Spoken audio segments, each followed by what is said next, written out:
Yeah, I'm definitely going to talk about AI probably slightly later. But very interesting aspect, because you talked about Australia, you talked about like obviously US and then UK.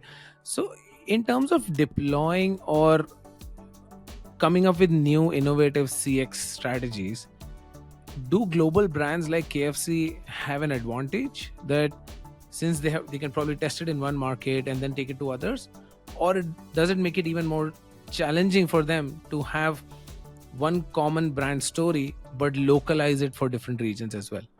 See, localization is very important Hmm. because you have to be relevant to the market you're operating in.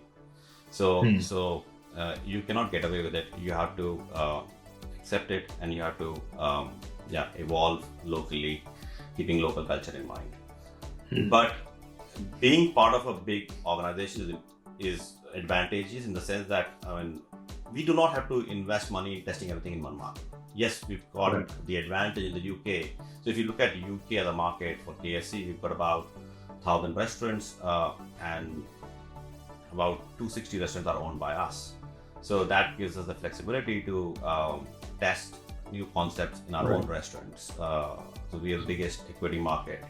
And I mean, fortunately, our franchisees are also tax savvy, so they are always interested in testing new things. But you cannot test everything in one market. This take ages because you have to maintain the change load in the restaurant, so that, I mean, Hmm. residents do not feel overloaded. So therefore, we spread our tests across different markets. Um, uh, Sometimes Australia takes a lead in certain areas. For example, they're taking lead in drive-through.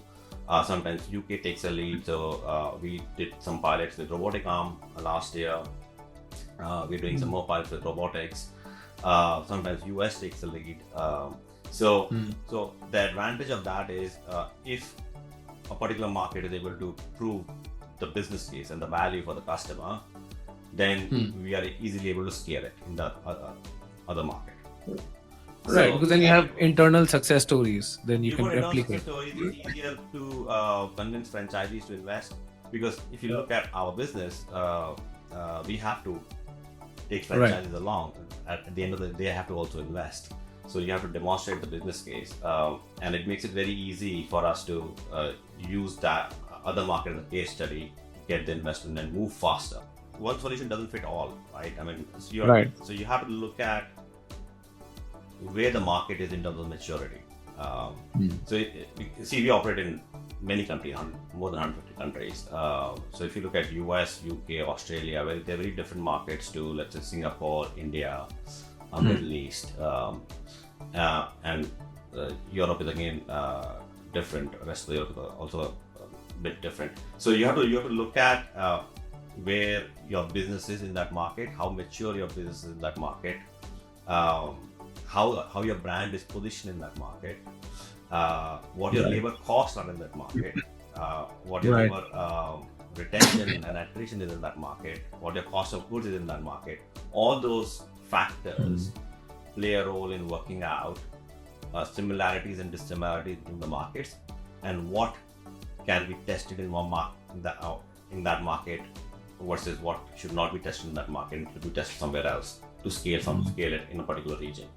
So we look at many factors to work out where a test should land and Hmm. where all that would scale.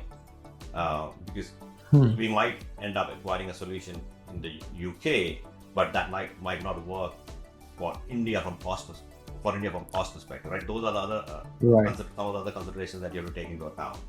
So all that goes into a discussion when we're looking at where should a particular innovation be tested. Now, sometimes in a developing market, it's easier to move things very, very quickly.